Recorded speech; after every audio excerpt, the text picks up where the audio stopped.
A very good afternoon to everyone who's joined us for this live panel discussion organized by Motor India and EV Tech News, powered by Here Technologies.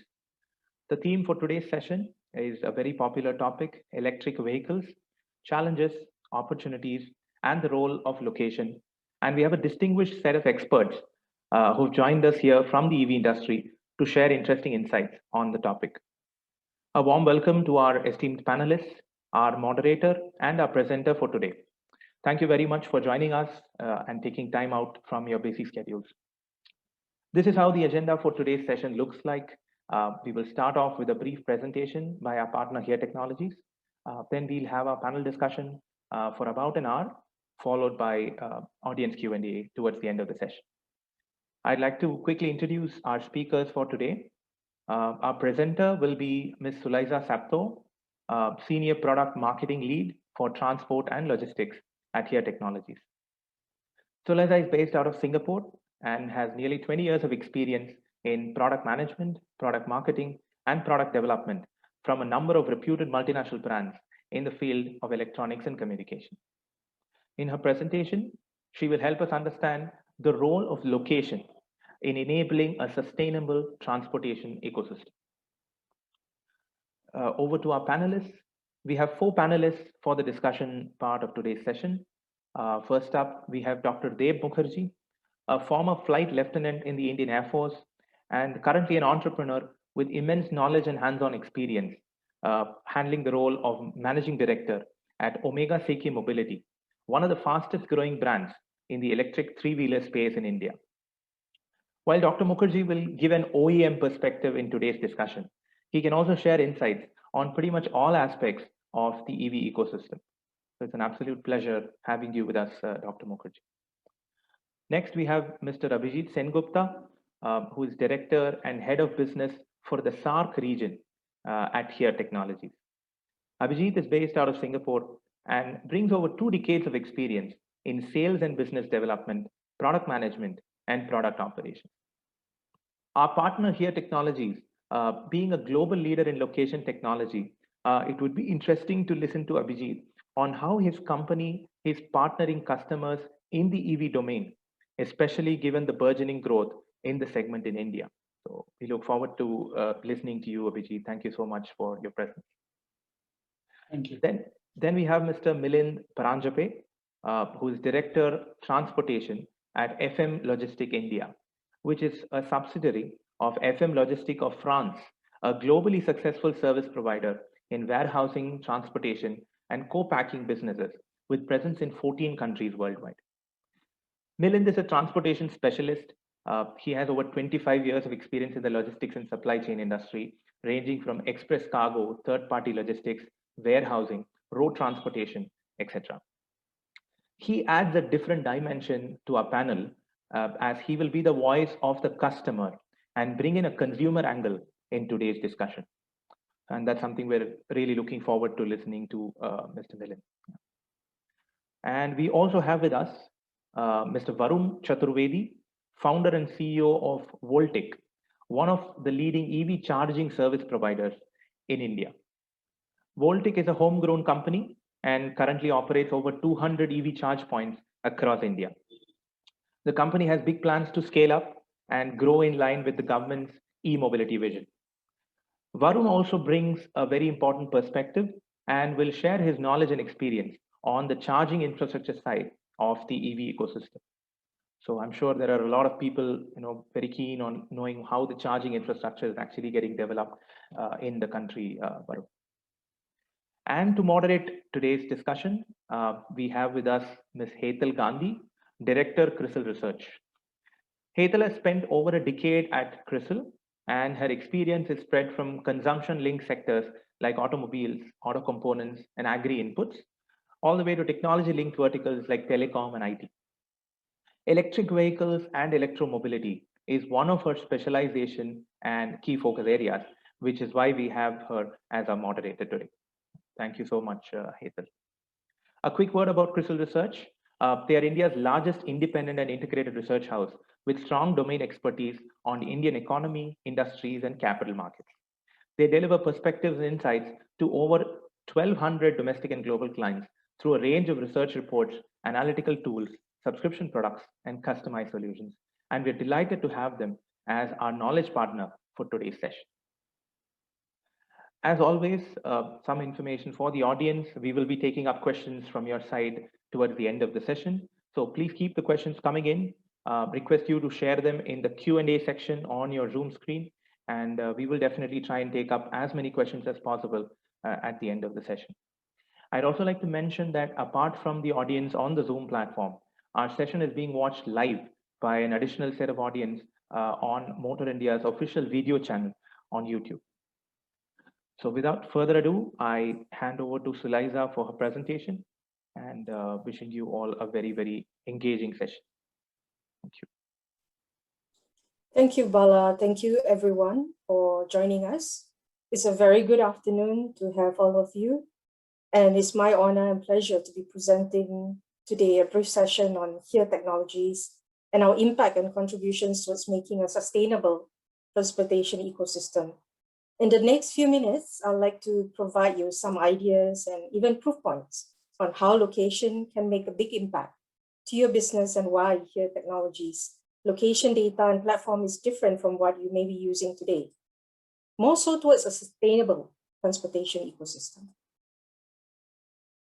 So what we are experiencing right now and in the past few years and decades is global warming. So global warming and air pollution are the growing concerns around the world. And APAC has a huge challenge because every year for many weeks or months, large countries like India, Indonesia, Thailand, even China are covered by toxic haze. Smaller island nations even must deal with the rising seawater levels due to the global warming. Growth in the e-commerce, complex supply chains with increased demands on urban mobility are forcing stakeholders to rethink transportation and even business models. Working towards a more sustainable transportation ecosystem is now the need of the hour. So while the impact of the climate change is important conversation happening across the mobility ecosystem, achieving these sustainable development goals is proving to be more difficult than expected. Because in addition, a worldwide pandemic is both impeding this progress and providing the need for a safe and sustainable mobility. For example, with freight volumes expected to multiply in the next few years, the public and private sectors must join forces to optimize distribution models and sustainable transport. Because we must think of our social duty in balancing customer demand and sustainable transportation in the transport ecosystem. But what I believe is that electrification of our personal vehicles and commercial fleets is important to achieve a transportation state that we want. Because the good news is that there is an increased momentum in this becoming a reality. Because first, the EV vehicles are becoming affordable. And second, the user experience is getting better. Because the primary concern of battery range are now being addressed. But if you take a look into the demand side of things, and in this chart, it shows the reflex of the buying sentiments of customers. Because in the average of September 2020 last year, we have done the survey and we look into about 50% of potential car buyers interviewed saying that they're now considering to buy a battery EV. And this number is much higher in large countries like India and China. But let's say looking into the supply side of it. So despite COVID-19 pandemic having a major impact on two-wheeler, we see that electric two-wheeler market will still gain momentum as economy recovers. We have new players, newer models from existing OEMs will be expected to boost sales further. Now, geographically, if we dig deeper into the global electric vehicle powertrain market, the APAC region actually will spearhead the market over the forecast period in the next few years. Now, understanding the specific local needs for early demand and adapting it will be the key to making effective target investments, matching this demand and supply and enabling quick returns on the investments. Now, whatever we said is good. However, it's not easy because multiple challenges has to be overcome to ensure sustained growth in the EV adoption. Now, when we look across the value chain from mobility provider, infrastructure providers, tech enablers, city authorities, now across these key groups, the key challenge is to match, let's say, the demand for charging the EV with the supply of the charging infrastructure. And this demand and supply matching is also one of the biggest problems in adoption and the usage of the EV vehicles. Like for us in Hetal Technologies, when we look into providing a solution for EV, we start with a platform that provides seamless access to all enterprise-grade location data from here, as well as external from a third-party providers, maybe such as the sensor data from your company. Because a scalable location platform can be instrumental in matching this demand generated by the EV drivers to the supply from the charging infrastructure providers. And here platform provide access to HERE's own location data and services, as well as allowing third-party players to host and distribute their location assets via the HERE marketplace. And this static and dynamic data is then aggregated and delivered via our HERE location services to the end consumers and businesses. And we also have a static data product with global database of EV charging stations. Now, right now, we not only provide static information like pricing and connector types, but also dynamic availability of charging station in certain countries. And this is very important because for the charging infrastructure providers, this is a great service to help distribute your latest network details to your end target drivers, say via real-time secure and global EV charging stations. And when we look into further improvement, now we can't go about without addressing a natural human reaction called anxiety. And with the conversion from normal fuel to electric vehicle, we want to assure drivers that we can reduce this anxiety. And in here, we provide access to this solution, providing drivers information and features via HERE routing. Like for example, what's the fastest route, where are the charging stations, and whether they are equipped with fast or slow charging points. And this is a bit of customization towards this consumption model.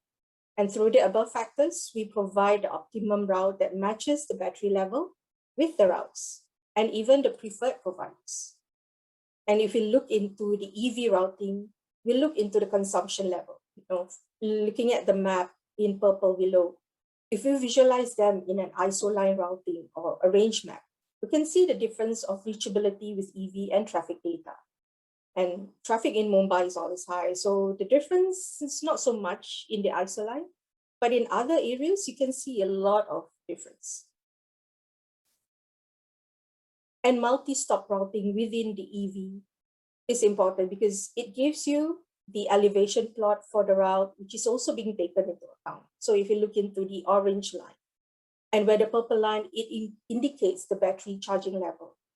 So what it helps you to do is to give you a lot of multiple use cases. When you do stopovers, when you need support for where you need to have a battery swapped, and so on. And all in all, in the EV routing, we enable, through our decades of mapping and routing experience, information about the EV that can be covered and the most effective routing that the EV vehicle can perform with the battery consumption. And all of this working together reduces the driver's fear of running out of charge and enhance the driver's experience.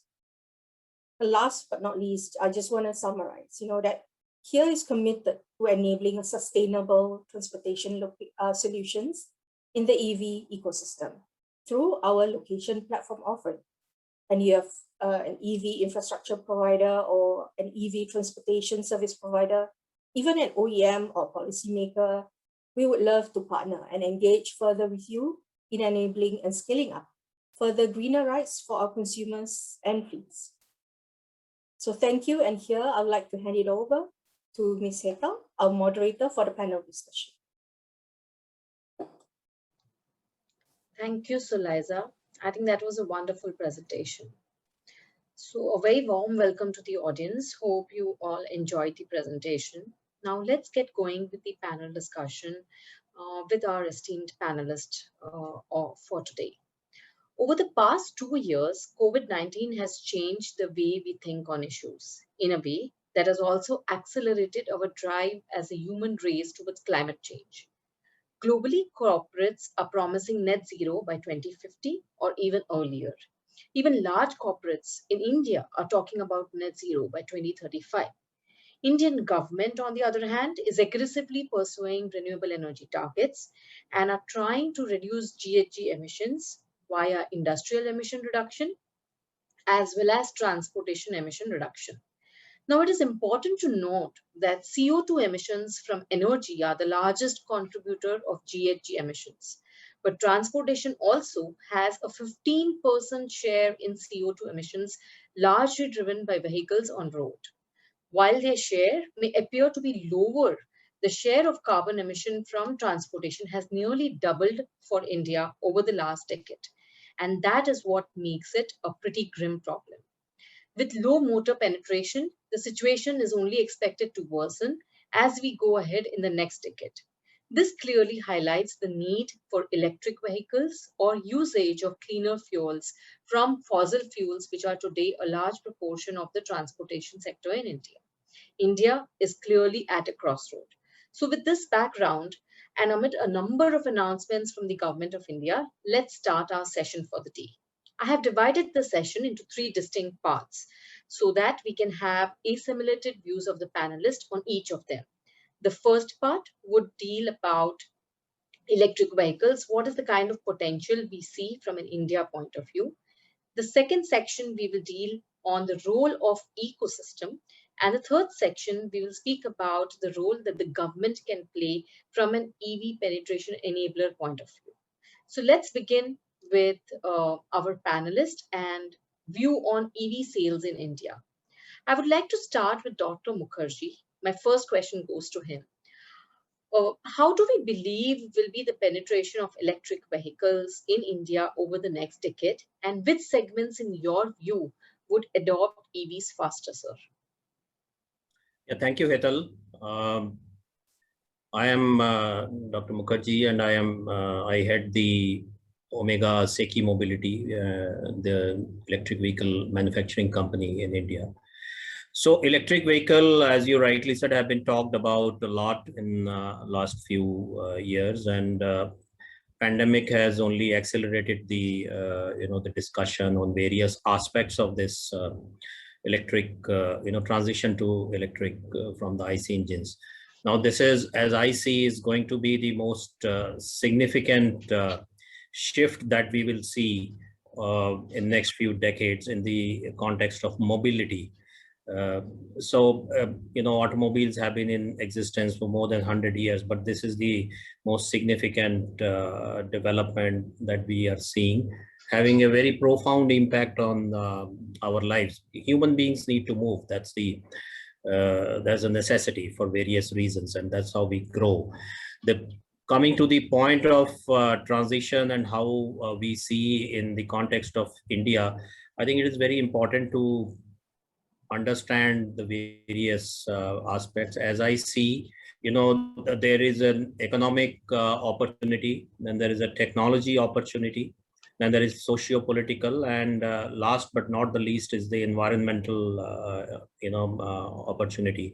On the economic side, obviously electric vehicles are cheaper to run, so this is definitely a big enabler, a big driver to electrification, changeover from the IC engines. And with the petroleum products, petrol, diesel, etc., the price is increasing practically every day. So in India, definitely we have a problem with the IC engine vehicles.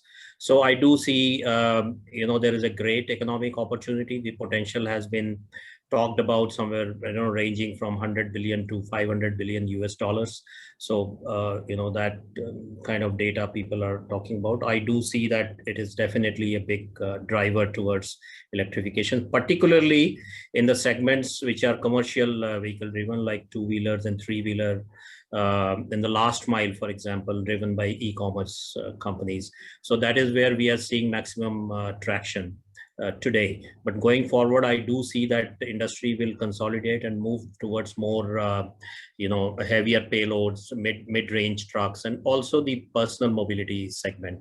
So that's as far as the economic opportunity. Then coming to the technology, see, technology has been a big driver today. The technology is mature. We have the battery technology, powertrain technology, and the whole IT and software that runs the vehicle. So it's and also batteries are improving every day. We see the charge density, the various technologies, chemistries which are coming in, lithium ion and others like graphene, etc. Solid state is coming.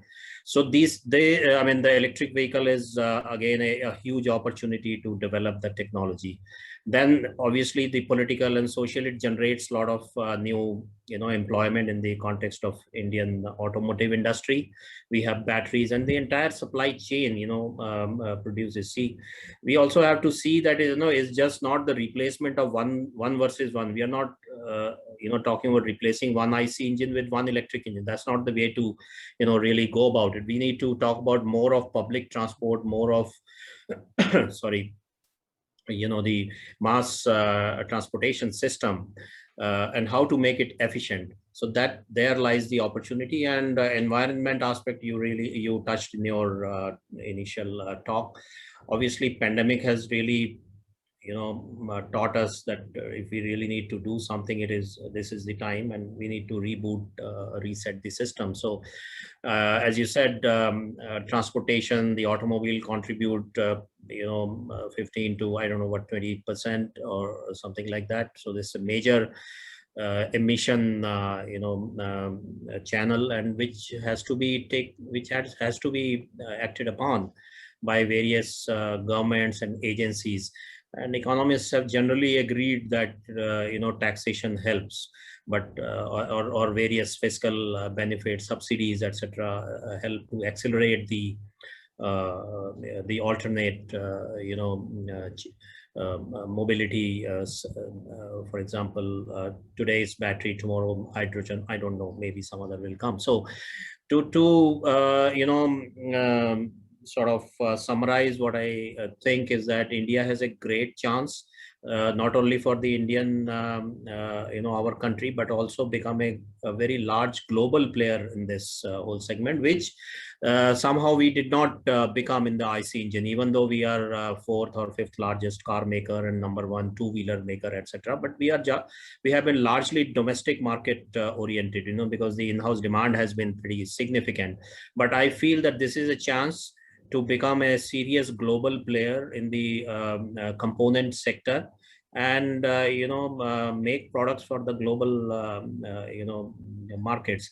As far as the percentages are concerned, government wants something like 80% of conversion, but personally I think around 50% of two and three wheelers should be converted in by 2030, and trucks and all probably around 10%. So this is my view. But government has obviously far aggressive targets of 80%. Aggressive plans. Aided by FAME and other incentive. Let's see how it pans out. We need a complete ecosystem to develop in line with this. So that's all I. Yeah. So Dr. Mukherji, you made two very important points. One, that segments like two-wheelers, three-wheelers, buses are the segments where you will see adoption that is much faster. Two segments where commercial usage is higher could see adoption much faster. And three, of course, the numbers where you said almost 50% of two-wheelers and three-wheelers could be electric by the time we reach 2030. Now, clearly, as you highlighted, there has to be an economic viability behind this. And what we have seen until now is that government wants to push it more on the viability agenda than on an incentive agenda. So do you believe that batteries that account for a larger proportion of the total cost will see a significant downward revision in prices, thus making it more affordable for the price sensitive Indian consumer, who is very different than what a global consumer is like? So what is your view on battery cost and therefore impact on EV purchase cost? Yeah, it's a very important part of the whole EV discussion, Hetal. It is on the supply side. If we see Then batteries and powertrains, they are more than 2/3 of the whole vehicle cost. And battery particularly is occupies a big share of cost in the whole cost chain. The problem in India has been the battery price as well as the battery availability. So we have to, and both are interlinked. Obviously, if you don't manufacture in India using internal materials or resources, obviously you have to import, and those are not really. Import is a very expensive hobby. So as far as the battery costs are concerned, certainly there is a downward shift. Starting from, if you go back around 20 years, it was somewhere around $1,200 per kilowatt hours. Today we are at $250, and there are speculations or predictions that it will hit below $100 or something. So certainly I'm very optimistic overall, on two counts. One is the cost itself is showing a downtrend, which is obvious because as the scale increases, the costs should come down. We have seen in pretty many other sectors, computers, cell phones, electronic goods, etc., etc. So it typically follows that curve of downward trend once the scale comes to a particular level, or we call it inflection point. So I think the inflection point is just around the corner, and the batteries will hit a downward or trend of somewhere around below 200, and then eventually 100. Another important point that I see here is the use of other chemistries, like non cobalt based and other technologies. Graphene is showing a lot of potential. So I think overall we see a very healthy trend, and India government has just come out with the PLI scheme, and we are seeing a lot of new announcements being talked about. Reliance has made a huge commitment towards it, and I think that's going to be a game changer. And other large corporates are also coming up with their plans, and that is how the scale will come up with technology. This is the power of disruptive technology. Disruptive technology brings the scale, at the same time brings the cost down. So that's where I do see the industry 5 years from now, below $100. That's my So I think, thank you so much, Dr. Mukherji. That quickly brings us to people who have already started to commit about using electric vehicles. And adoption of EVs, as was pointed out by Dr. Mukherji as well, would come up first within the commercial users. FM Logistics also announced somewhere around in April 21 of EV fleets within city limits. So I would like to hear from Milind on how cost dynamics are changing with the EV fleet, and what are the practical problems that they are facing when they are beginning to use EV fleets within the city limits also. Over to you, Milind. Thank you, Hetal. Can you hear me? Yes. Thank you. So quickly before I begin, I think Sulaizah made a very interesting presentation. Bala, thanks for the introduction, and Dr. Deb made some very good points. One of which was that e-com is mainly driving EVs in the commercial vehicle sector. When I talk of EVs, I'll refer to the commercial vehicle sector. So you're right, Hetal. Adoption of EVs is happening within city limits first. And like you said, in line with that, FM has decided to invest in a fleet of vehicles, EVs, in phases. There's a huge amount of interest that we see from our customers, that is FMCG or durables or electronics and so on. And bringing in the practical aspect, what we do see along with that is that the conversion of this intent into orders does take some time. So with non-e-com customers, we see a need to pilot electric vehicles first. And within city gives them the right controlled environment, I would say, to monitor this pilot closely. The question we need to answer as customers or as transporters is, why is there a need for a pilot? When you see buses which are EV, or you see personal cars which are EV, why is there a need to pilot felt by the industry? And that brings us to the practical problems that you mentioned, Hetal. So there's a need felt by our customers for conviction on some basic criteria. And till business considers EVs dependable and considers them as hands-off for service delivery, this need to pilot will continue. So what are the criteria they evaluate a vehicle on typically? These are very basic criteria: the ability to carry the rated load, to drive the given range without a hitch, the charging time, any other glitches that they might face. In case of reefers, the maintenance of temperature while driving that range. Then lack of visibility of a charging infrastructure is what our customers have at the back of the mind. They don't verbalize it during discussions, but these are things happening at the back of their minds, and therefore they go for pilots. And of course, not the least, conviction on the final delivered costs. So like you said, on the cost dynamics, the running cost of EVs compared to a diesel vehicle is probably 1/6 as a number, a rough number.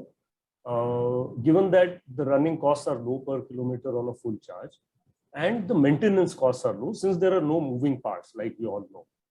Correct. But having said that, presently the commercial EVs that have been launched for mass consumption, that is off-the-shelf approach, like Dr. Deb said, are mainly three-wheeler EVs. And if you compare this with the competition, which is how business sees it, what do you have in competition? It is the darling of the within city distribution segment, which is the Tata Ace or equivalent vehicles that has a capacity of 800 kg to 1 ton. Now, this competition is about 50% more in weight capacity and probably 60% more in volume capacity. So though the absolute costs are lower, when you look at per kg per kilometer cost or per CFT, per volume per kilometer cost, it ends up being nearly the same as for a diesel vehicle. So our customer, when he goes back and does his maths, as of now, as of today, with three-wheeler e-vehicles being the main launch, the customer does not see a definite advantage. And as transporters, as logistics service providers, we give a derived demand. I mean, our customer pushes us and then we demand for these vehicles. Correct. So what I believe is that the cost advantage will clearly be visible when a 1 metric ton or higher capacity vehicle is launched and available commercially off the shelf. There are a few EV manufacturers who have such vehicles available, but they are not, amply available as something that can be consumed easily. So the combination of this need to pilot EVs, to measure it on, let's say, the key success criteria for an electric vehicle, and let's say the not so clear cost advantage as of today, given the low capacity, volume and weight capacity of the commercial EVs, which have been launched on a mass scale, that is leading to a slower adoption compared to the potential of the EVs. But having said that, what I would say is it's a journey with a lot of focus on climate change, rising fuel costs. Fuel is touching 100 now, which has happened over the past 6 months. Things are evolving at a very fast pace, like Dr. Mukherji said, on the battery technology, on charging, like some of our other panelists are going to put forth now. So I'm very confident that EVs will finally come out the winner. And it's a matter of time, and it is up to us to decide the path and the speed of that path. So it's an ecosystem, like someone else said. But yes, there's huge potential. How we traverse that ecosystem, again, he made a very interesting point that we did not become a global player in the internal combustion engine part of the game. So here's an opportunity for us. How we go about it depends on the whole ecosystem, government, consumers, logistics players like us. But I think I'm very positive about the whole thing. Yeah, thank you. Thanks, Milind. I think that there were wonderful points made over here. It's very encouraging to hear that like-to-like comparisons, even today, a three-wheeler EV vis-a-vis a Tata Ace equivalent is actually giving more or less equal cost, which is giving us a clear indication that once we have more branded vehicles launched in the same category, same payload category, costs are going to run down. But this is a genuine challenge, and the challenge of anxiety in the minds of the consumer. That brings me to the next question. Will I get a charging point? What if I run out of my battery? Where is the next charging station? Can a particular payload be carried in an electric vehicle? Will it allow me to carry the same payloads? There are so many anxieties in the mind of the consumer. So I would like to hear from Abhijit and experiences that your technologies has had internationally in terms of how technology can play a role to actually take care of these anxieties of customers. Some part of it was highlighted during the presentation, but would like to hear more from you, Abhijit, on some international use cases which can bring about clearly how anxieties in the mind of customer can reduce. Over to you. Sure, thank you, Hetal. Many points which are nicely put forward by Dr. Mukherji and also Milind, and it gave us a much broader perspective in terms of how the ecosystem is looking at BEV or EV, be it the commercial vehicle segment or two-wheeler, three-wheeler, etc., plus also the entire ecosystem topic. Now, here Technologies has been in the location platform business for many, many years, and we have been working with multiple large OEMs globally for many, many years. For other use cases, we've been traditionally, turn-by-turn navigation-based use cases. Now, in the current context of BEV or EV, when we talked about and you mentioned about the anxiety topic, and it's very relevant and it's also real. The real is because it's a huge change management topic in the consumer's mind, or the driver's mind, or the operator's mind, or the transporter's mind. Because for years and years, the ways of working has been defined in a certain way. The daily routines have been defined in a certain way, and it takes time to do that change management, and especially from in the change curve from anxiety to and getting used to it. Now, how do we facilitate this conversation? So in multiple ways. So one is, of course, which Sulaizah was mentioning in her presentation, in terms of very simply mapping where the charging stations are. That's just a starting point, and probably the easiest point to start with, because working with the aggregators and working with these charging station providers, it's easy to map. But we go a level further. We are able to provide routing based on these charging stations.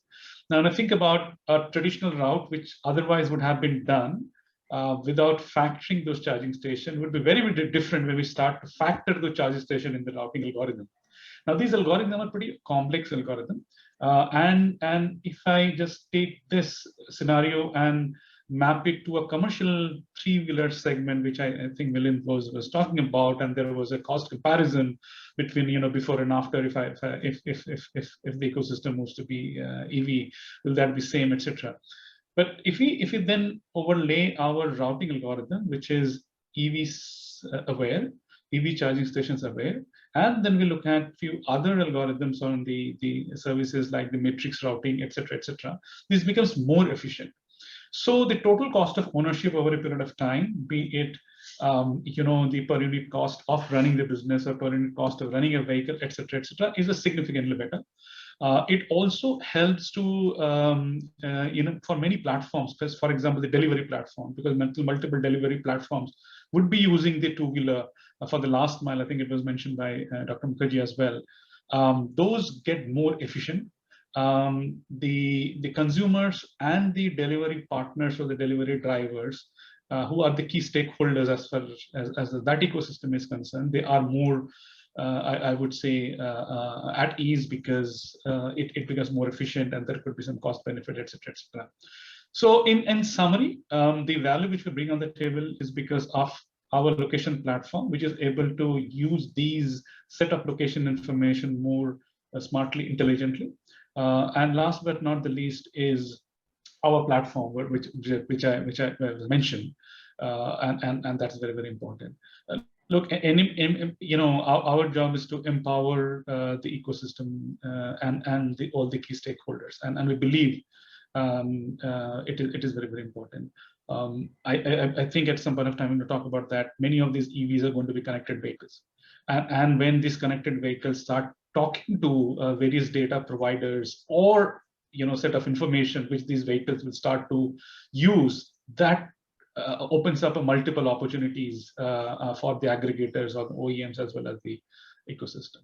So that's how I will put the points forward. Yeah, so I think we are clearly sitting on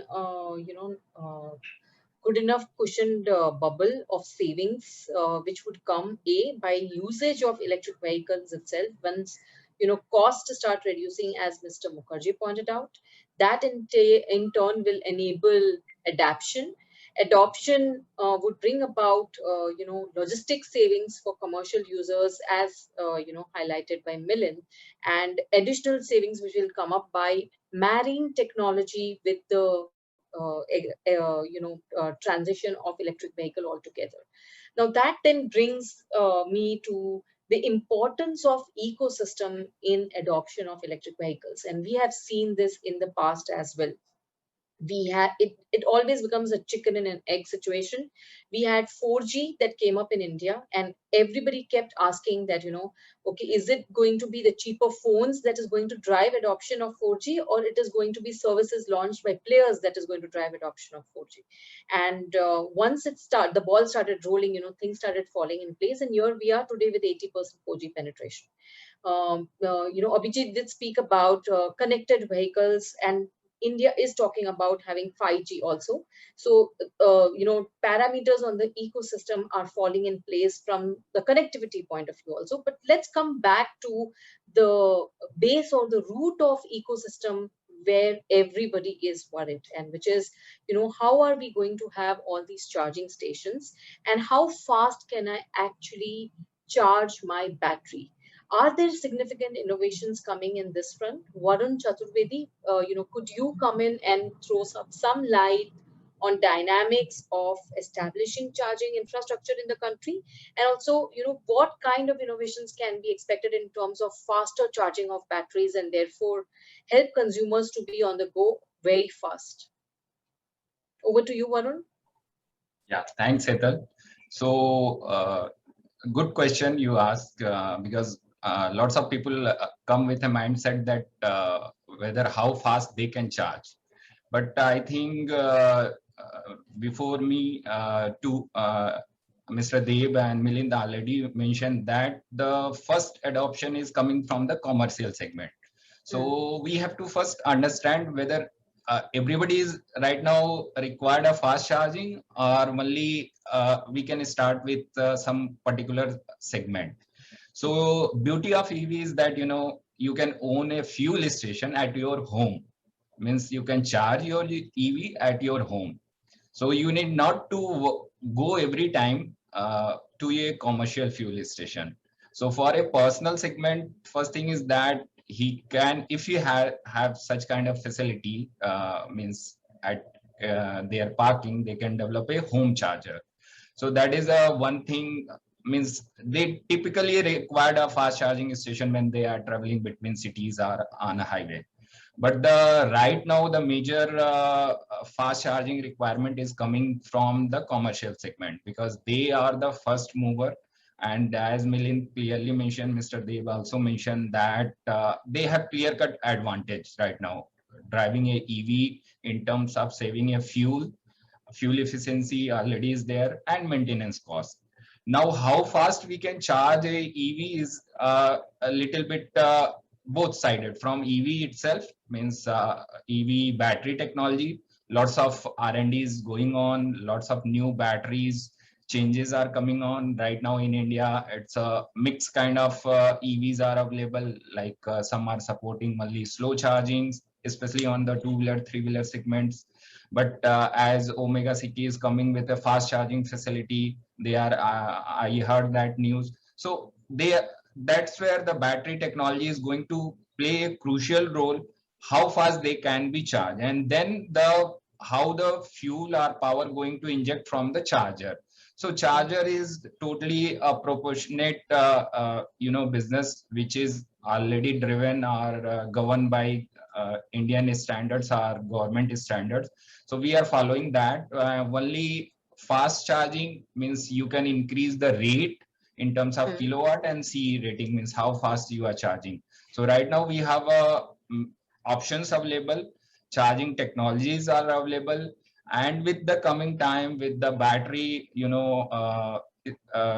technology advancement, there will be a more fast charging facility. But same time, we have to see that who is really required of fast charging, because there is a battery life constraint already on the fast charging. So we have to save the battery life as well.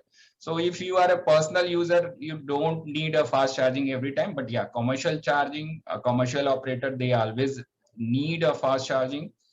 And for them, as a Volttic, we are developing for all commercial and personal segments. We are catering all home charger as well. Home charging is best suited for housing society, real estates, and RWAs. Now government is pushing for that, so that people feel always comfort. Even workplace charging is also going to happen. Lots of corporates are now developing charging facilities at their parking area for their employees, for their transport fleets. And then the commercial charging segments, where we are right now looking to put across the cities or highways, mostly right now within the cities, because of range and travel limitations from the user. Commercial operators, different segments are there. Their use case are different.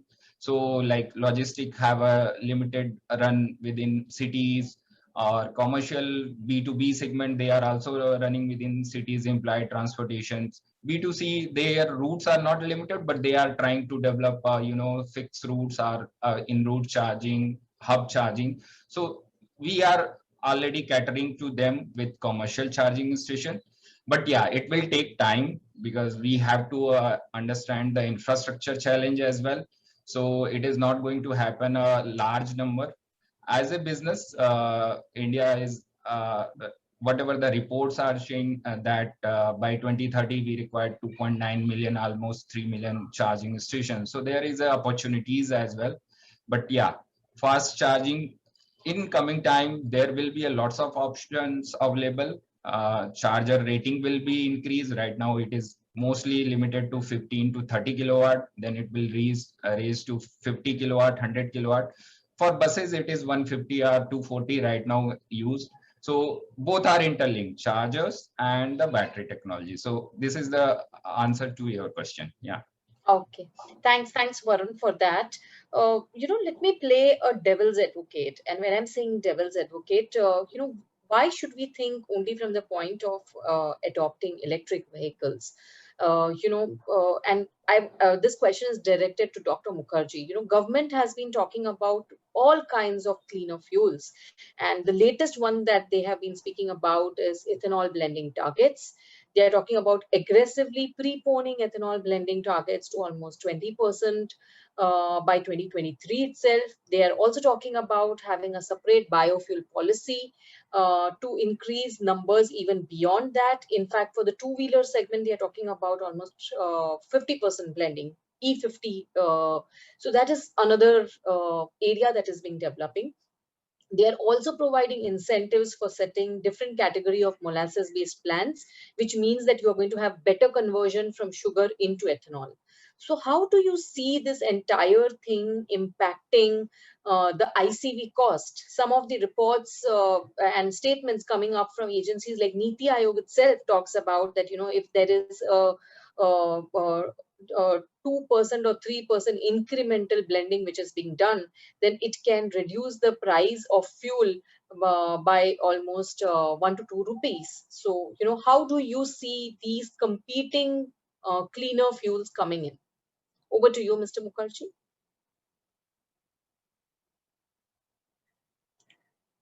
Yeah, Hetal, I think it's an important point that you have raised. While everybody is definitely aligned on the non-fossil fuel adoption generally, but and currently battery seems to be high on everybody's agenda and on the technology ladder as well. But there are other fuels or other energy sources and various combinations are also important to look at, especially in the context of India, where it is not just possible to shut down all the IC engine, the fuel stations and the entire infrastructure and switch over to electric immediately. Because of various challenges that we have on the ground to set up the infrastructure, run them efficiently, etc. It takes time here. India being a federal state, the role of state also comes in. Even though the central government may come out with a policy, but the states also have a role to play. There are many many issues which are dual centric, dual listed state as well as the center. So in that context, I am with this idea that we should also look at making the IC engines more efficient, less polluting, as well as cost competitive in the interim. As the EV transition takes place, at the same time, we should not completely ignore the IC engine. If there is a technology available, then why not do it? And particularly, we know that last 3 or 4 years, the auto industry has invested significant amount of money and resources in upgrading to BS6, Bharat 6, which, we jumped from 4 to 6. So that is where I think this is a great step. And I'd also like to compliment the ministry that, they have been very, very consistent. One thing we have to appreciate, this government has been very consistent in its approach towards this whole renewable energy usage, particularly in the automotive segment. We saw first BS6, then we saw the electric, and the incentives are on both the supply side as well as demand side. On the supply side, we have the battery, we have the FAME2 for related to the powertrain. Then on the demand side, we have the incentives on the charging stations and also the other fiscal as well as the interest deduction, etc. So I do see that ethanol, India being a surplus country for as far as sugar production is concerned, and a lot of it is either very inefficiently handled or even just dumped. We have had cases where farmers have just burned the entire the produce because there was no market or the market crashed. So in that background, I think it's a great idea. And the blending, as you rightly said, brings about a cost benefit to the user, as well as the emissions are pretty much reduced. So I think given the availability of resource or the raw material, I think it's a great opportunity in the interim, as we go on developing the infrastructure for EV and take care of the other issues, as also the technology will evolve quickly. As Varun said, the fast charging and all. I believe that next 4 or 5 years, fast charging or a particular charging which can be, in between the today's normal charging and the today's fast charging, somewhere in between, it will settle down. So you don't have to talk about fast charging at all. So, or rather, not worry about the charge anxiety, and we will have a range comfort from range anxiety. So to answer your question, I am really sort of happy with this idea of ethanol blending. Yeah, so coexistence of two technologies, at least on the personal front. Milind, similarly, you spoke about comparison between diesel and electric, but we also have CNG, which is a large segment on the commercial side of it specifically, and government has again announced huge targets on refueling stations to be increased within city limits. Do you believe that CNG can give tough competition in terms of EV adoption in the smaller commercial vehicle segment? How do you believe choices would go between CNG, which is an existing cleaner fuel, versus adopting electric vehicles on the commercial side? Hetal, I think very good question. Before I get into the response to that question, a couple of points that my previous panelists made. One, Abhijit made a very important point about empowering the ecosystem. I love that. Providing a global map of charging stations. So request somehow the OEMs we talk to are not able to provide us such a map. So I don't know where the gap is, but that's okay. I'm sure that gap will be crossed. And the third point was on EVs being interconnected or connected vehicles. So that looks interesting. And Varun made an important point on fast charging, and commercial vehicle provide users needed fast charging. And that is very true. We can't do without fast charging, because with a range of 80 kilometers, we are always thinking about, covering ourselves. And so fast charging is a must. But now to CNG. So CNG is surely a cleaner fuel compared to, say, petrol or diesel, the other fossil fuels. Nevertheless, it still emits greenhouse gases. So I wouldn't say it's an apple-to-apple comparison.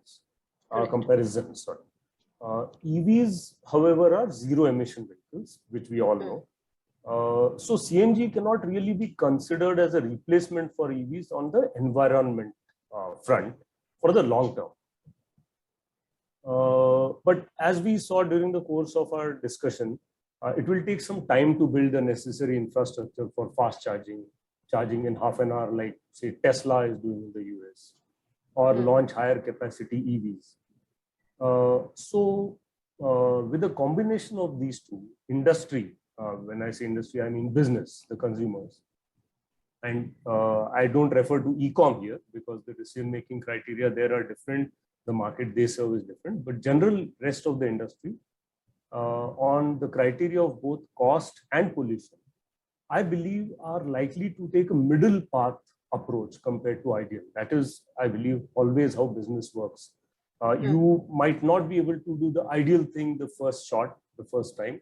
So you take a middle path, whatever is a little easily implementable. With CNG and with the increase in the number of fueling stations that the government plans to have in CNG, we surely see a possibility of a cost reduction. CNG is cheaper, the mileage is better. There are other challenges, but there's surely a possibility of a cost reduction. And therefore, it can make a faster headway. So CNG surely makes sense in the middle term, not the long term. Provided the availability of OEM manufactured CNG heavy vehicles is abundant, and it is not so abundant today. They are not available off the shelf, or the waiting time is higher. And once the CNG filling stations are up to the mark, to give a driver to the confidence of the industry, then surely adaptation to CNG will be much faster.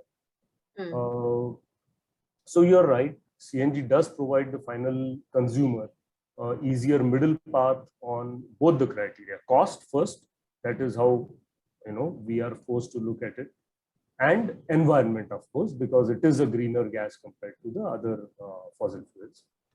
And in the long term, though EVs are a clear winner, nevertheless, a fair amount of support will be required there.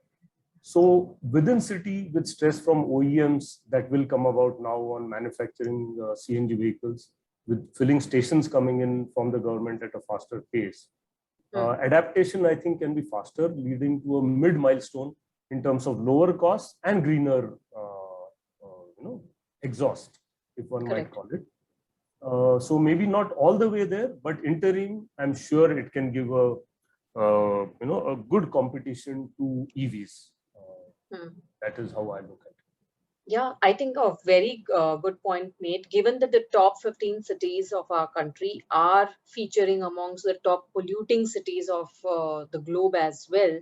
There is going to be, emphasis on shifting from diesel-based technologies. So CNG can provide a good interim solution while adoption of EV continues to gather pace. So, but Varun, I would like to, bring you over here. People are talking about multiple innovative business models from a charging standpoint. For example, we are hearing, and one of the most widely spoken point is speaking about battery swapping technology. people are also talking about mobile charging units that will that can help a stranded vehicle to get charged very quickly, or charging at unique points. Like recently, some of the European countries spoke about having charging points attached to every lamp post of the city. So every time a car is being parked and you go out shopping, the lamp post can be used to actually charge your vehicle. What is your view on these kind of technologies, and how easily are they adaptable from an India point of view? Yeah, so very well question. See, as a whole, EV ecosystem is going to bring lots of innovative business models, not only charging, but the question is regarding charging, but there are other segments as well. So it is not only limited to on the charging. But answer to your question, yeah. So battery swapping itself is a part of charging. As I mentioned in first question, that everything is driven by demand. Means what is the requirement, and then viability and the challenges. So for small vehicles like two-wheeler, three-wheeler, battery swapping itself is a very good, you can say, providing a fast solutions to swap the charging station, and within a 1 or 2 minutes, you can change your battery or swap your battery. So there are right now lots of swap station operating across the India. And in future, I believe, especially two-wheeler logistics segment or commercial delivery segment, it is going to happen, because run is going to drive. For personal segment, I don't believe it is going to as a requirement, because their runs are limited to 20-30 kilometers. But for logistic or any commercial operator, it is a requirement, because they can, nobody is going to compromise from a business if it is a commercial operation.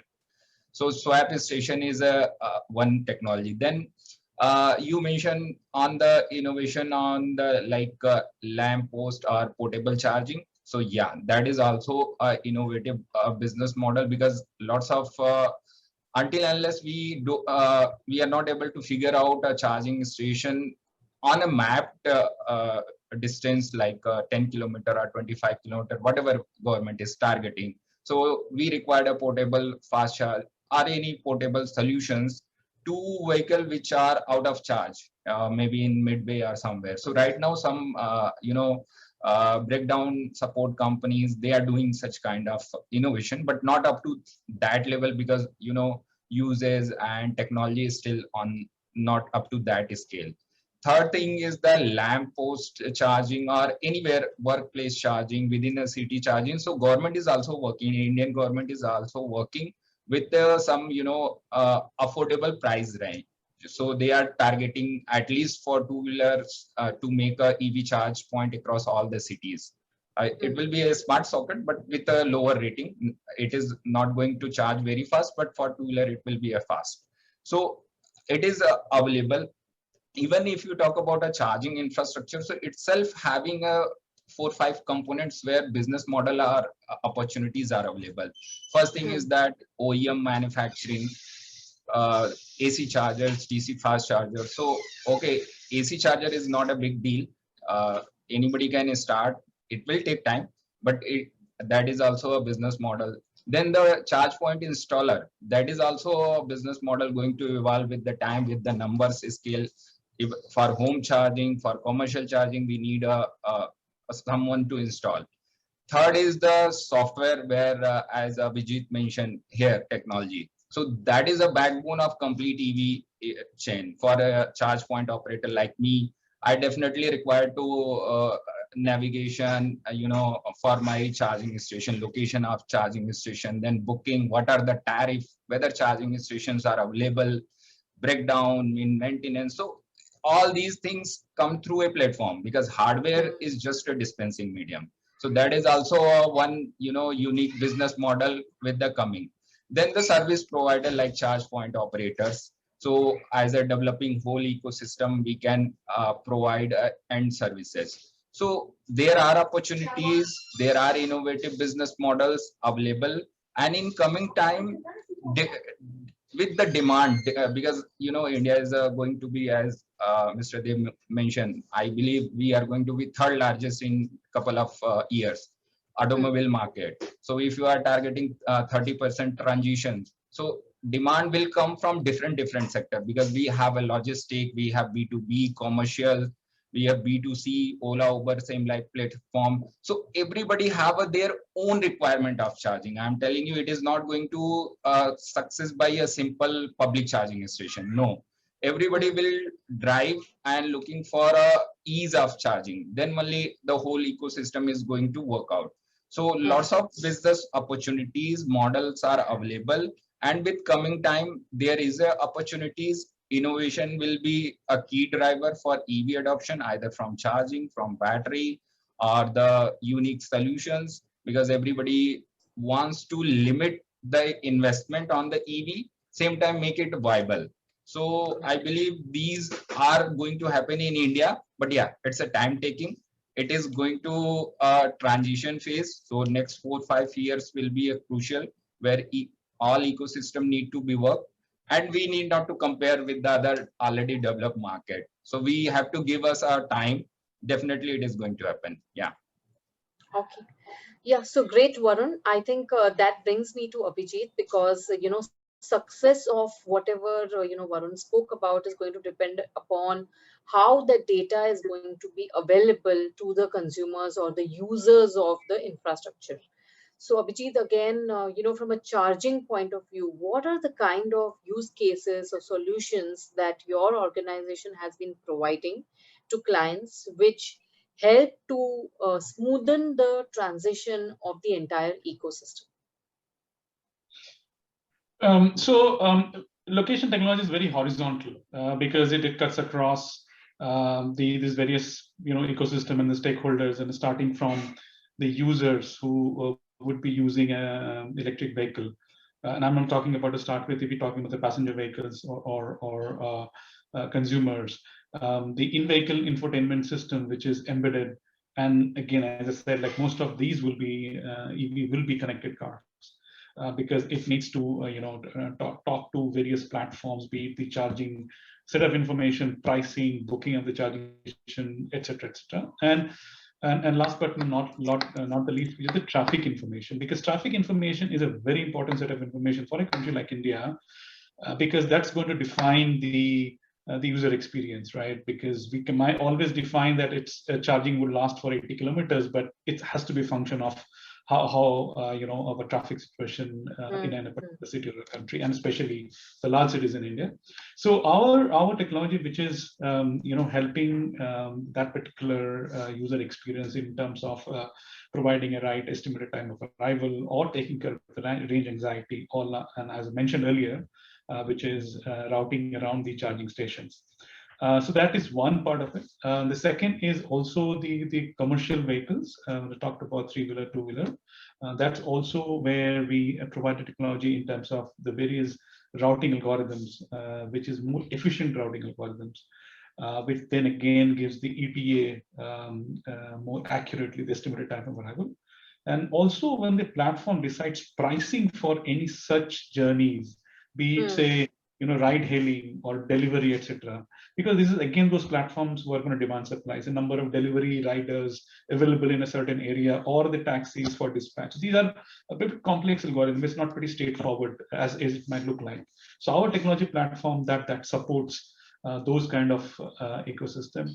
And last but not the least, there's a HERE platform. HERE platform, we have two functions. One is the marketplace. So any stakeholders like what Varun was talking about, so he can bring a set of data and put it in a marketplace and use that marketplace to take it to the other users, right? So it gives them a platform. And then we also provide workspace where such data or any such players can come and use that workspace and create a set of products if they want, and there will be other set of information. So it's an ecosystem play. There are very, very important ecosystem players, which Dr. Mukherji mentioned and Milind mentioned. So they are the core players in the ecosystem. And what we are doing is we are providing a technology platform to facilitate some of the experiences they want to drive. I mean, that's our role. And we are very horizontal in this ecosystem. So Abhijit, an add-on question to that. So, Varun made a very important point about, is there an availability at a particular charging station, and what is the price at which a particular user can actually charge? And you made an important point about, providing a marketplace kind of a platform where, vendors can come and display their information. So a very, very layman question, if today I have an electric vehicle and I want to charge my electric vehicle, can I actually book a slot using a platform like yours? Surfing through various electric vehicle stations which are available. Where is a slot available, and at what price am I booking it? Is that possible? So technically it's possible. We don't provide that services. There could be service provided using those platform can create a service. Got it. So that's how those business model will evolve. Sorry to interrupt. I think that question should answer by me. So, because slot booking comes under charge point operator. Okay, so that facility should be routed through any platform, because a charge point operator means we are a hardware, software, and service all together in a bundle solution, you can say. So charger booking or tariff availability, everything come through my platform to the end user, because he's going to use an app. It is not he's going to drive something else. So app is on some company who's a charge point operator like Volttic is having. But I can use the technology from, like Abhijit mentioned, where in route, what are the traffic, or I can share those information with other stakeholders, any OEMs or any fleet operator. But these facilities are right now available. It is already integrated, like in Volttic platform, it is there. You can watch what are the tariff available, because tariff also vary with the cities and time of day, because electricity charges are different. And you can book the slots, and with the slot booking, that particular slot time will be reserved for you. For your vehicle charging. Yeah. Got it. Yeah, so I think great insights, Varun and Abhijit, on that part. That makes me move to the last section, where we are going to dwell upon, the most important stakeholder, that is government. In this entire scheme of things, we all know that it is not going to be possible if it is not going to be a clear direction, both from the central and state government. So, Dr. Mukherji, this brings me to you. As an OEM player, you already mentioned that you are very appreciative about the direction in which the government has been going. But what is it that can be done more that can aid EV adoption in India? Well, a lot. See, government has set the tone, but to go forward at a rapid pace and do it in a pretty organized manner. I think that is something where we generally fail. The program management or project management has always been an issue, and also given the landscape of the country, the geographical challenges, and also the various issues on ground, take a lot of time. And as a business people, as entrepreneurs, for us, time is extremely important, particularly in the context of new generation businesses. And things change fast, as pandemic showed us. It is never been taught in any business schools or any management courses how to deal with a pandemic. It has never been a textbook case, but it came out of nowhere and sort of created havoc all over. So coming back to your question, I think that one of the area where government really needs to play, and being a large, not a direct but indirect stakeholder, is the financing of vehicles aspect. You see, electric vehicles, the biggest challenge we have today is the banks or the institutions are not coming forward to lend to extend the vehicle loans and financing. And more than 70% of the banks today are public banks. So government has to play a role there, and certain policy level decisions could be made that it could be brought under prime lending category. Also, government should push the banks, unless the public sector banks, government banks come into this lending or financing. I don't think you'll get the scale. The private sector, so there are certain selective banks and institutions doing it, but the interest rates are extremely high, 20% and above. So it's an unviable business model for particularly the commercial vehicle segment. I understand they have their own viewpoint, but I think now we have demonstrated, particularly a company like ours, we have a robust technology. The vehicle is running, and we have ourselves, we extend a warranty of 5 years, and also to show that we know what quality we are giving. We also have our own in-house financing arm, is to to show these institutions. I think this is somewhere Correct. where the government has to play a role. Also, there is an issue of GST on the batteries. There is a differential GST on battery versus the vehicle. Battery attracts 18%, whereas the vehicle it is 5%. So we have a sort of offset duty structure. But I think in the next few years it will be taken care of. And also there are certain issues like without battery the vehicle has been allowed. We can sell it, but what happens and how to really go about the incentives. So that's certain clarifications are really needed. So I would really and also just on the to sum up, I would say that some of these procedures need to be made simpler and easier. You see, the Niti Aayog report itself shows that till it is 2019 August report, which shows that less than 2% of the FAME subsidy has been claimed till now. Less than 2%, right? So there is something wrong somewhere, and it should be. It should bother us that that money has been allocated and is not been used by the industry. So there is something that needs to be done. I think one of the things that needs to be done is probably make the stakeholders aware. See, we have had cases where in the states, when you go to the RTO level and try and get the vehicle registered, they don't know. They say, what is this? Ye kya leke aaye ho?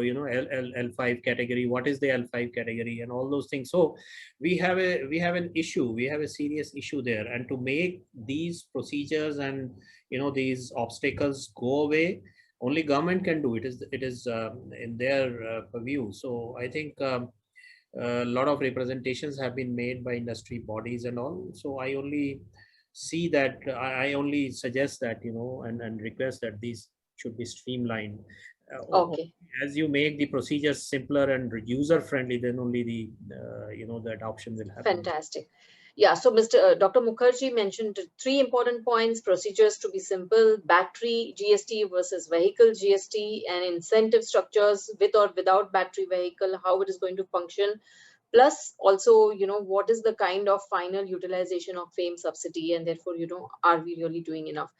Fabulous points made. Varun, over to you very quickly. You spoke about, I think, 3 million charging points over the next few years. What is the kind of market opportunity that exists, or what does it mean in terms of rupees billion investment with those 3 million charging points? And do you believe that there is viability in the charging model? Is there something that the government needs to do to enable the charging infrastructure better? Yeah, of course, there is a huge opportunities because 2.9 million is a big number, and this is on the study base. But as the natural adoption comes to EV right now, it is some sector is specific, not to all the sectors, mostly commercial. But personal segment will also come in picture by next 4-5 years as battery prices will come down, vehicle comes in affordable range.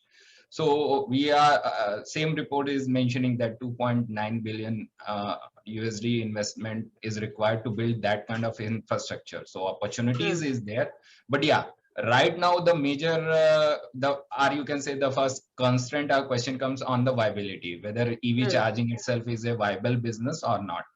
To answer that question right now, it is very difficult to make it viable because charging station viability is totally driven on the utilization, and utilization is directly proportionate to your number of vehicle at your charging station. So we need not to think of flooding the market every corner, every 100 meter a charging station, but same time charging station investment and the utilization is the dominant factor. Right now, if you talk about a commercial fleet segment, if you are putting a charging station for them, there is almost 30-35% utilization, and that is a good number to get your faster ROI. But in a pure public charging station, the ROI is quite late or low because of very less utilization. Right now, hardly 1 hour or 2 hours in a day. So even not up to 10%, 5%, some charger are even not utilized. So putting the charging station will be always a strategic business model. You need, see, charging station is not going to work on a standalone business model that like you put in a highway and there is no coffee shop, no hotel, nothing. So what people will do, even he is going to top up, so he need at least 10-15 minutes. So he need to spend some time. And for that, strategic location deployment is very, basic requirement like malls or highway, hotels, plazas, and all those things. So in that segment, driven viability case is always driven by the utilization. If your chargers are getting utilized 35 to 40%, you have a very attractive ROI, but that will take time by 25 or 26, next 5-6 years. It is not immediately. Now coming to the government given some FAME subsidies as mentioned by Mr. Deb, that is still not on the field, but yeah, FAME subsidies are available. So we have to channelize that properly. Financing of the equipment is also a challenge, like same like vehicle charging infrastructure, charging equipment financing is still not available. Banks are not ready to finance. Even they don't know what is this. Most of the banks, how to do that. They ask lots of questions and all those things. So that is a challenging. With the FAME subsidy, if it is properly distributed to between government agencies and the private player as well, because there are different route as well for EV charging operator, private and government. So you can get a subsidy on the capital cost of the equipment, because a public charging station on an average cost 15 to 20 lakhs on the equipment side. I'm not considering the land and the electrical infra. So if you get some subsidy 30-40%, so definitely your capex will come down. But even after subsidy, the business will be driven by the utilization, and that is where we have to be very strategic. We have to put a charging station with a viable location, viable business model, and strategic tie-ups. So this is a quick answer to your question. Yeah. Okay, thanks Varun for that quick reply. Mr. Paranjape, I'll give you one chance on the things that commercial fleet operators are expecting. So scrappage policy was being announced by the government. Analysis done by CRISIL and a number of other reports suggest that scrappage policy may not have many takers because the incentive may not be sufficient to lure the commercial buyers to actually surrender their vehicles. If somebody combines the scrappage policy and then incentives on electric vehicle, it can be a fabulous combination to enable commercial fleet operators to graduate to electric vehicles. What do you believe can be done to ensure that scrappage policy and EV adoption can be merged together as a value proposition and can enable very fast adoption of EVs? Thanks, Hetal, again. So again, I'm tempted to jump directly into the answer, but or the response. But if you give a minute to the discussion we have been having so far, what you will realize is that towards policy, there's a certain structure evolving during the course of this discussion itself, where there are, say, not more than 4 stakeholders. So financing came up, and RTO not knowing what L3 or L5 is, then charging stations not being viable. I did not think of this earlier. So, various stakeholders are bringing in their views. Now, EV is a tool to achieve 2 objectives. One is environment, that is carbon reduction in carbon emissions, and reduction in costs, finally, of course. Having said that, for industry, for business at the cost of repeating, the priority in the short term will always be the other way around. That is, first lower costs and parallelly reduction in carbon emissions. That is how it works. And because industry will always focus on this year's P&L and not 5 years down the line. So what I believe with this background is that we as a country and probably need to evolve a roadmap which helps us achieve our objectives of being creating a safer environment and being cost effective, with solutions which might not necessarily be mutually exclusive. So I think it is critical to evolve a structure around addressing this whole environment and rising fuel cost agenda. Maybe all stakeholders, that is consumers, transporters, standard vehicle OEMs, EV manufacturers, could probably be made part of a panel under the auspices of the government, of course, which will be the central driver. And a short-term, mid-term, and long-term vision or policy should evolve with their involvement. So regular discussions will also be important because things are evolving very fast in this technology, as we heard. So a quick thought on this while you were asking this question vis-a-vis scrappage. There are middle paths. For example, there are a few organizations that we are speaking to now that retrofit diesel vehicles with electric drivetrains.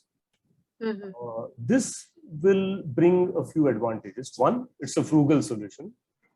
Two, it achieves the same goal. You still have EVs on the road. You have your old vehicle which has been renewed and will thus reduce the scrap that anyway is damaging for the environment. You keep your chassis, vehicle chassis and body intact. The revived vehicle will be a zero emission vehicle. And the owner, who is the transporter, will incur lesser expense than purchasing a new vehicle. So this was one thought on probably something that could happen, along with the possibility of scrappage. Scrappage as a policy, standalone policy, I have some views being from the logistics industry.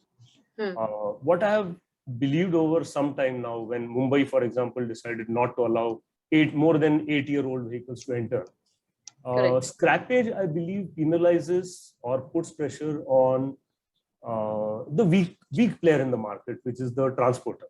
The transporter finally is at the bottom of the pyramid. He is the subsistence player in this whole value chain. The customers who sit somewhere at the top of this pyramid need to drive this whole thing. So I think industry and customers need to be incentivized to use EVs with maybe tax benefits, incentives, flame, whatever else is being discussed. Disincentivize non-usage. Maybe CSR could become a good tool in the hands of policy makers. Correct.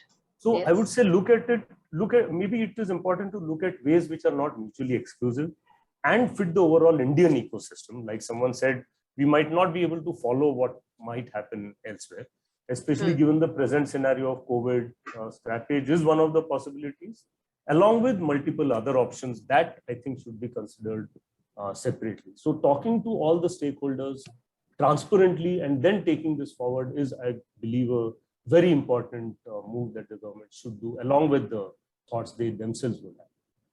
Wow, so a very new perspective, retrofitting electric vehicles, something that I had not heard until now. So thank you so much, Milind, for that perspective. My last question now, before we take audience questions, goes to Abhijit. Abhijit, any last lines for Government of India in terms of, what kind of technology best practices can they adapt to ensure that this entire monitoring, functioning and transition to electric vehicles actually becomes, a much more smoother journey? So, what do you believe is your technology's experience in ensuring this circling up of technology usage? Yeah, so see, the starting point of a location technology is or location platform is the getting the set of information which is required to deliver the services, which is location. Correct. So they recently, during Q1, the government of India published the new geospatial policy, which is really helping to get this set of data, the location data, and also timely publishing of the data.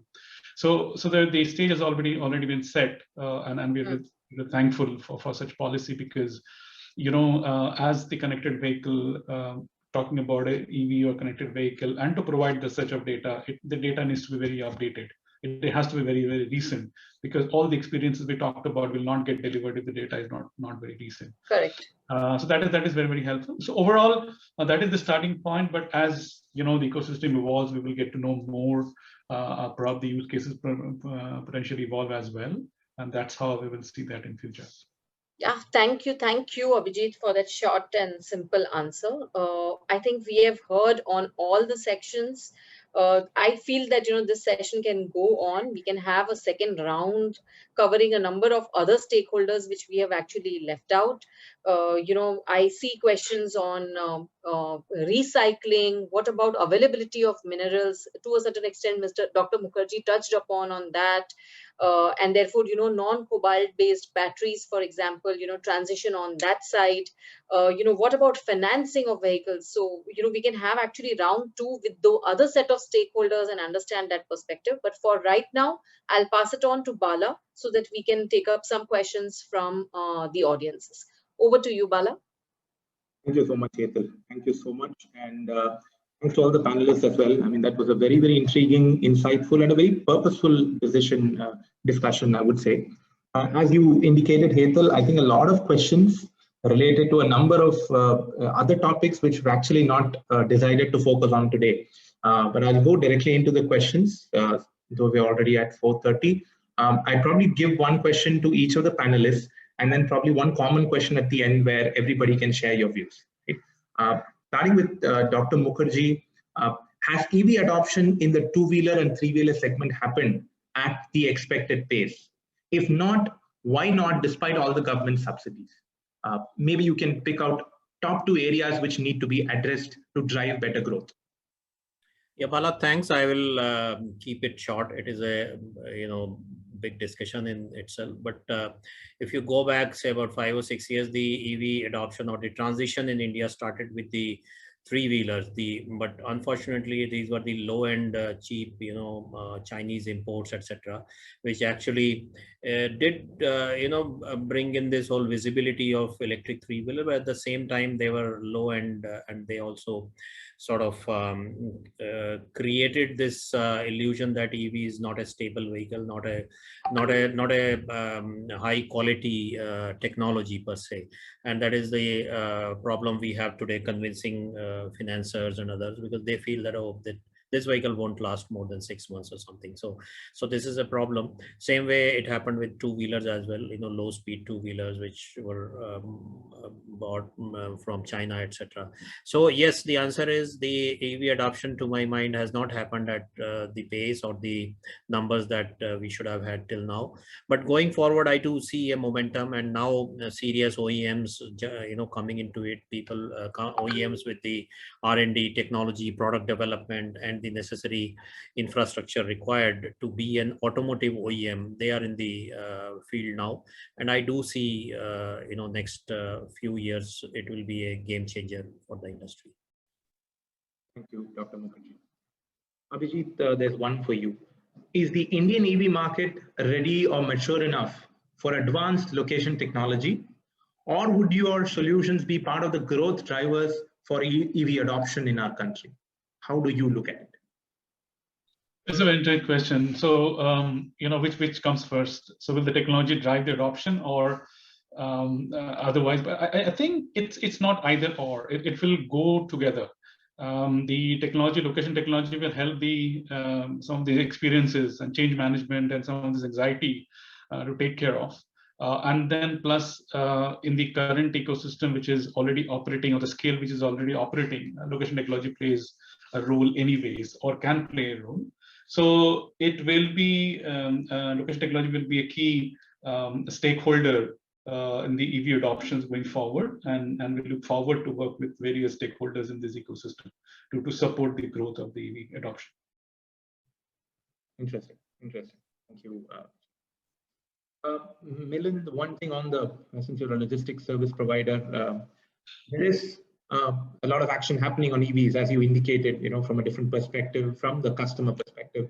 What kind of a change will EV bring on the workshop, and the maintenance, and the aftermarket side of the business? This is something we've obviously not touched upon. Probably we felt it was too deep to go into for this discussion.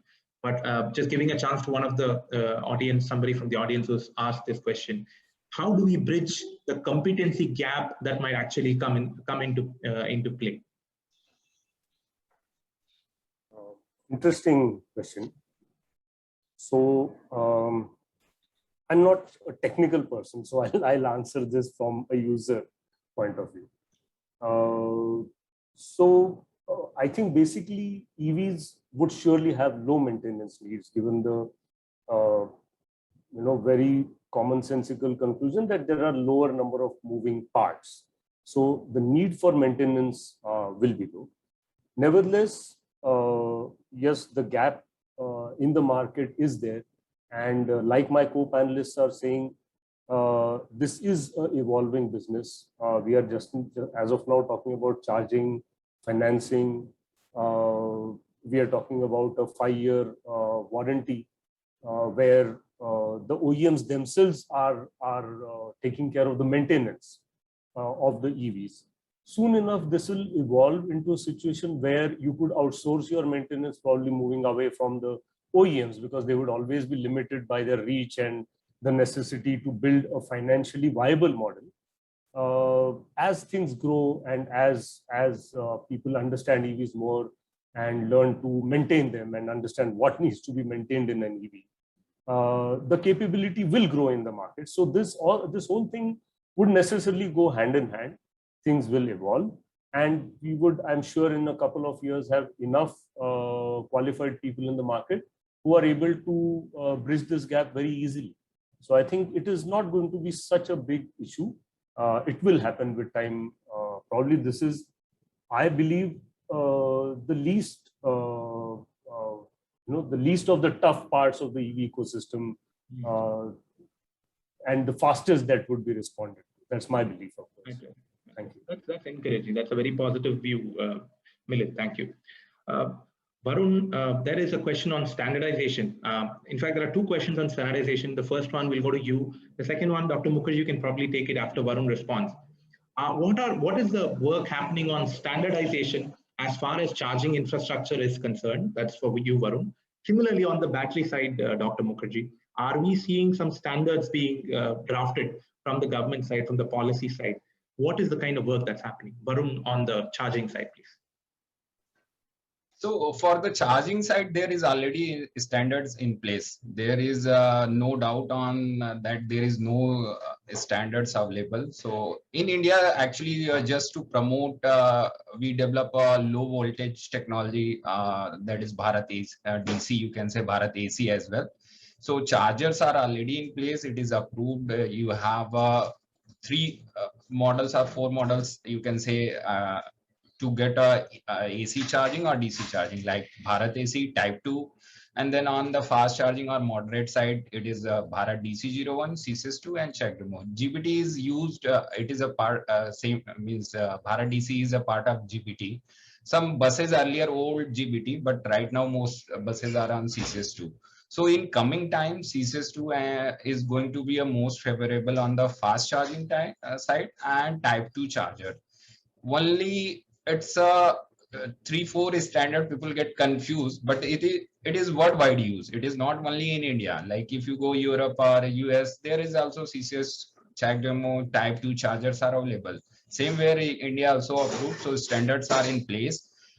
OEMs are complying, and with the number of charging station coming in time, you will feel that like Type 2 charger, you will mostly see at home chargers, real estate, or at your workplace. Fast charger, CCS2, check demo, you will get on the commercial places or fuel station anywhere. So standards are in place. It's there is no doubt on that. Yeah. Thank you. Thank you. Dr. Mukherji, on the battery side. Yeah, on the battery side, as you know, lithium-ion batteries, there is a safety issue that, and thermal management, thermal runaway, etc. we need to take care of. So there are standards in place. The BIS, Bureau of Indian standards are there. The batteries, the pack has to qualify on those standards. IP67, which takes care of the water leakage, what you call the dust, etc. ingress test. So those tests, I mean, the specifications are in place. These are pretty much at par with the global standards. So I think on that part, we are good. Once the battery starts, the cell manufacturing starts in India, I think we will see more clarity. And also I am very optimistic about the efficiency part also. I think the whole energy efficiency has to be looked into in a very sort of aggressive manner in the context of electric vehicle. It is not just that you pick up a motor and a battery and the vehicle starts running. We need a very specific engineering approach, R&D approach, and I think the energy standards also will need to be in place as you have for electric appliances, 3-star, 4-star, 5-star ratings, something like that. I'm really looking forward to something like that. Yeah, thank you. A very good direction that's ahead of us. Right? We'll probably take one common question. It can also be probably your final remarks from all of you. What are your thoughts on the vision of 100% electric vehicles by 2030 in our market? I mean, how practical do you think it is? And or if you feel obviously 100% is definitely impractical, what is your view? How do you see the rest of the decade, for EVs in India? You'll probably start with Dr. Mukherji, and the rest of the panelists can also share their views, including Hetal as well. Well, that's a tough one. 100% electrification by 2030 is certainly very, very, wishful thinking. If it happens, I would be the happiest person. But as you know, especially in the context of Indian automotive market, India is a pretty unique market. Take in the case of cars, the two top players occupy about 75% of the market share. So, unless they come out with the electric product, the scale will not come. It is difficult. Having said that, it is also a disruptive technology where I think we will see many non-legacy players to come into the fray, companies from IT, software, electronics. We already see, Ola is coming up with an electric vehicle, and Foxconn and other, Apple maybe. So I think there is a chance for everybody. But I do see, 100% by 2050, probably. That's pretty much a safe bet. And I would say in certain segments, 80% plus by 2030, like 2-wheeler and 3-wheeler commercials. That's my take. Practical, yeah. Practical. Abhijit, you want to give your views on that? Yeah, so I mean, very difficult to give a percentage, but I can just maybe a couple of lines on the trend, what we see in a multiple market, and which Dr. Mukherji mentioned about. It's a disruption. So there would not be limited to the traditional OEMs which we have in the market. There will be new players potentially coming in and disrupting it, and especially 2-wheeler, which has already started, and in many markets 4-wheelers as well. But we've seen in the Western Europe and North America as well. So that will be the trend, and that will probably drive the EV market, and then the market will respond to that. Let's your take in your final words, maybe. Yeah. Were you asking me, Bala? Yeah, your views on the same. Sure. Okay. Yeah. So I think instead of jumping to a conclusion on whether 2030 is the right target, the questions that come to my mind is the how and what of it, I think, which our panelists are an expert in. So whatever the target, whether it is 2050 or 2030, what is the path to get there, and what needs to be done to get there? I think that is what will define the, whichever target we choose. 2030 does sound optimistic just now, but working from home did not sound like a possibility 2 years back. And today all of us are working from home, and we adapted to it like, let's say, fish to water, to use a cliche. So it's a target. The hows and whats need to be answered. And we have a lot of experts, a lot of talent in the country. With the right support, nothing is impossible, is how I look at it. But a tough one, though, as of now. Varun, how do you view it? I mean, from a charging perspective. So, see, 100% is not possible. That is a clear cut. I think everybody understand that. And recently, I think this is a old target. Now it is around 30% what government is targeting adoption.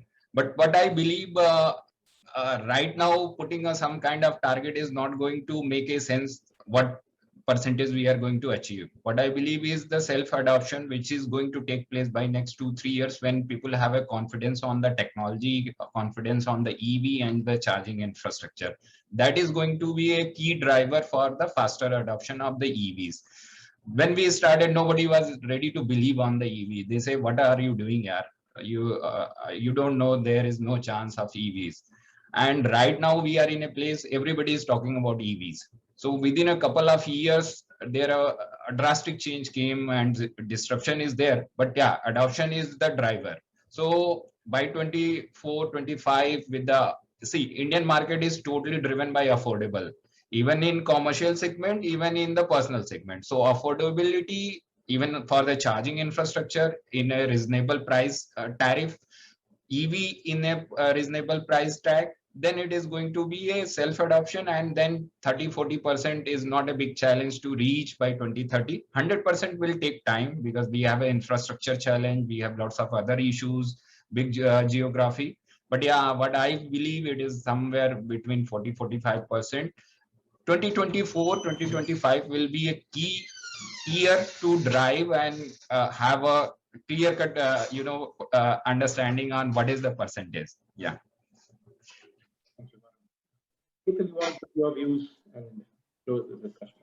Yeah, at CRISIL, we do the tracking of this industry on a regular basis, and I believe that there are 3 strong pillars to this entire adoption thing that is being spoken about. 1, government and the support that it provides. 2, you are going to have viability, cost viability, which is going to make it an attractive value proposition for the users.